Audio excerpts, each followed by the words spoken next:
Hello guys, welcome back to Joyce Arts. So this is where we go. I'm gonna show you how to make a Bandika line, or you can call it a cornrows for attachment. Okay, so here we go. Check it out. So that is it. And so I have to fade in a little braid like that way. So I have to fade in like this, then I plait 1, 2, I make it straight, I fade in again that way, and I go 1, 2,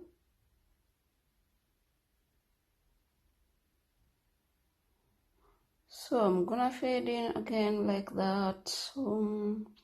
Then we go 1, 2, then I make it straight, then I'm gonna fade in again that way, 1, 2, I make it straight again,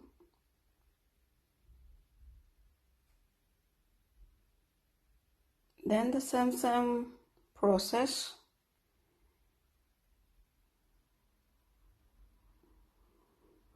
I decided to show you just one sample because I know some of you knows how it goes.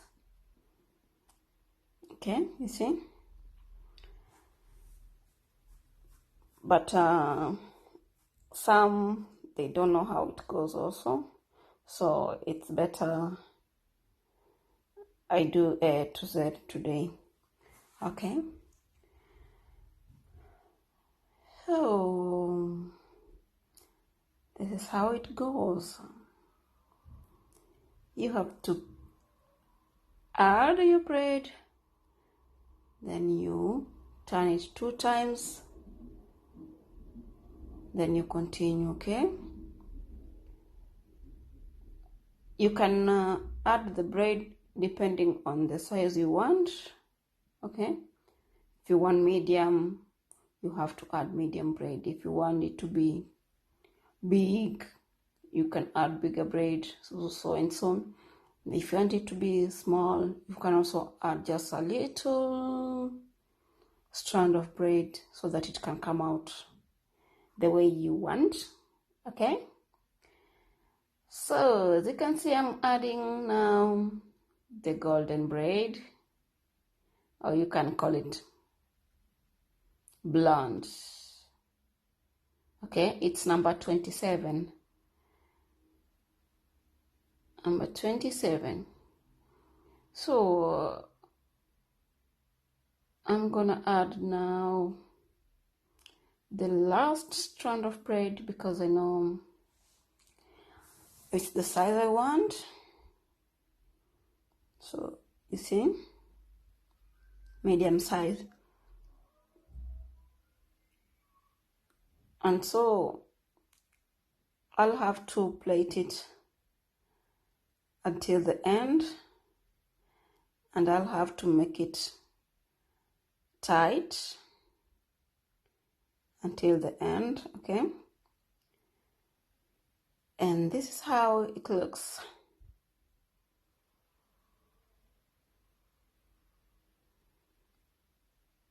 All right,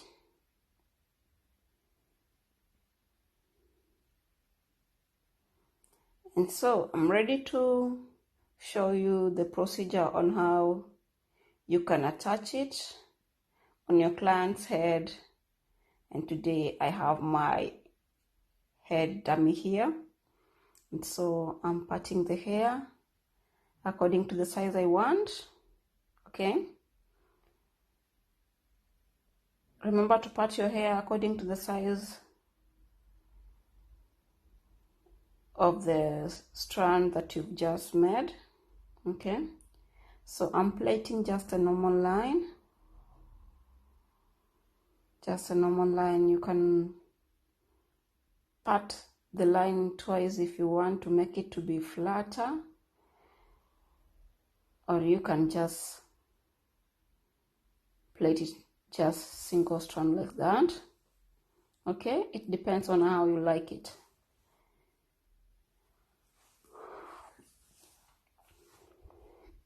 All right, so I have to put a knot first, and this is the needle I'm using.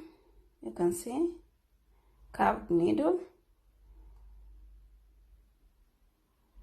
I'm very comfortable with it, so if you like using the straight needle, then you can use it as far as you're comfortable with it.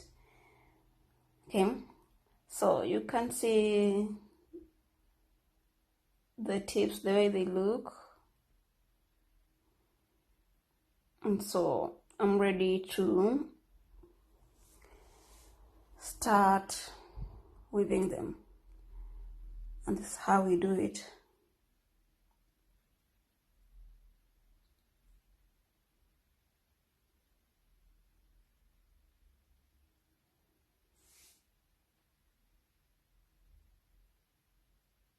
Watch it closely and understand what I am doing. Okay,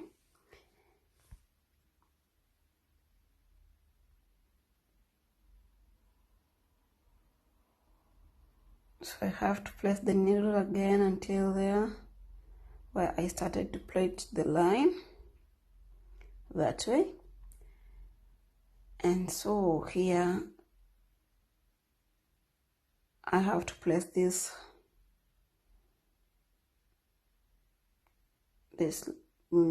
plaited Ghana line like that. So I have to place the needle down the line that I plaited, the inner line I plaited, to the other side, and the other side I also have to pass it through to the plaited Ghana line, that way.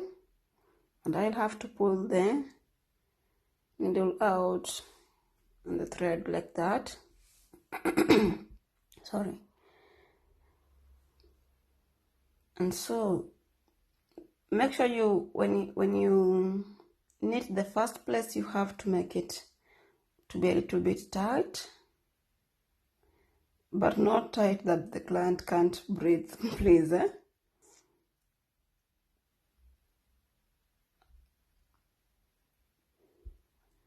And so that's how it continues. You just place your needle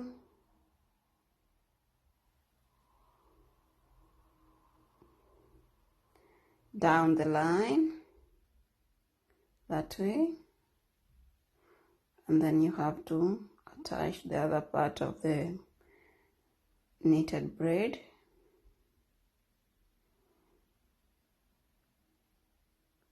If you watch closely, you will be able to get the idea, right?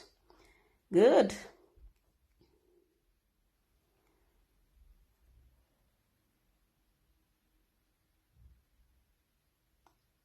Make sure anytime you have to place your needle down like this, you have to pass through the other line, the other side, that way, so that it may last longer, and also it can be firm, and also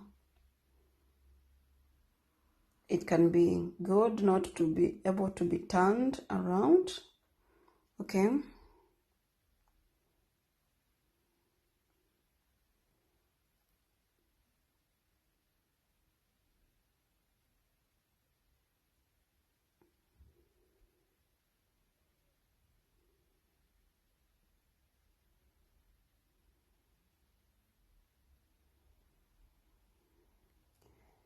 so as you can see, this part it's a bit different when you want to weave that part. Then you have to check the comfortable position where to stand so that you can do it in a nice way. You can either stand in front or sideways or back, I mean behind your client, because it depends with the way you are. If you're comfortable standing behind, then it's okay.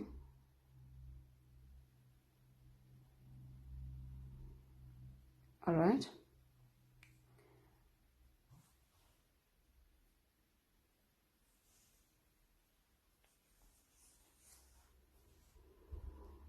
Remember, the method is still the same.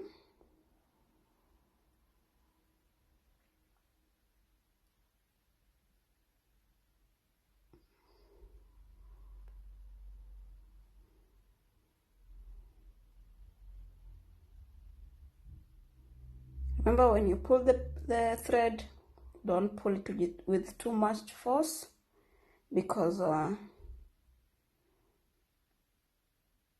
as for me, the thread I'm using is very strong, okay? So it's good to take precautions.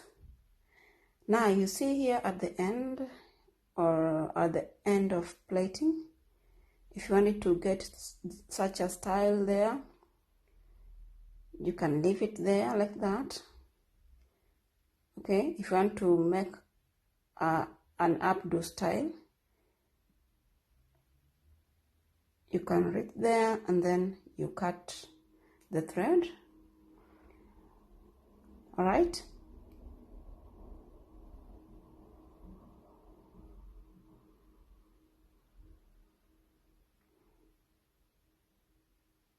There. And so, because I'm doing the pushbacks, or if you want to do the pushback lines, I have to put these two together, okay? But it works good only when you do few lines going back, like this one's here, either 8 to 12 lines. It looks good, okay? So I'm gonna weave it like that until I come up with one tail.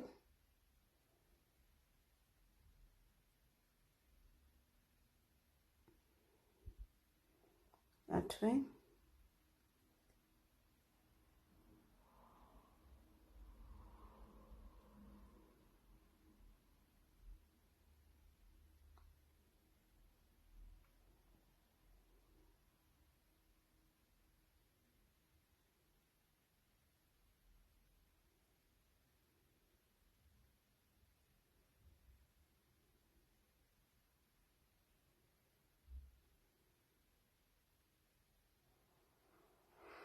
So that's how I normally do it, huh? Very simple and very, very, very beautiful. All right, you see? So I have to cut the thread. So now it's one tail here. So like that.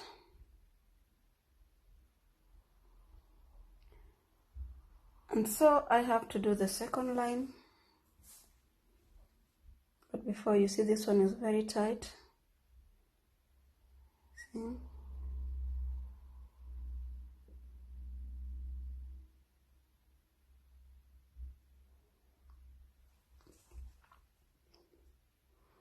Very firm. Good. So let's go to the second line. I have to use the same procedure. Remember, here at the front, when I start, I have to leave a little bit of this strand outside, just a little bit. See? There.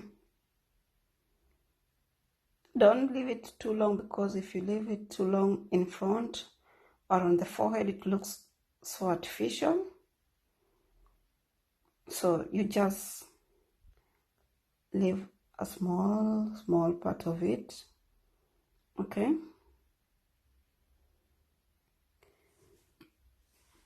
Good. So we are continuing the method that I used for the first line.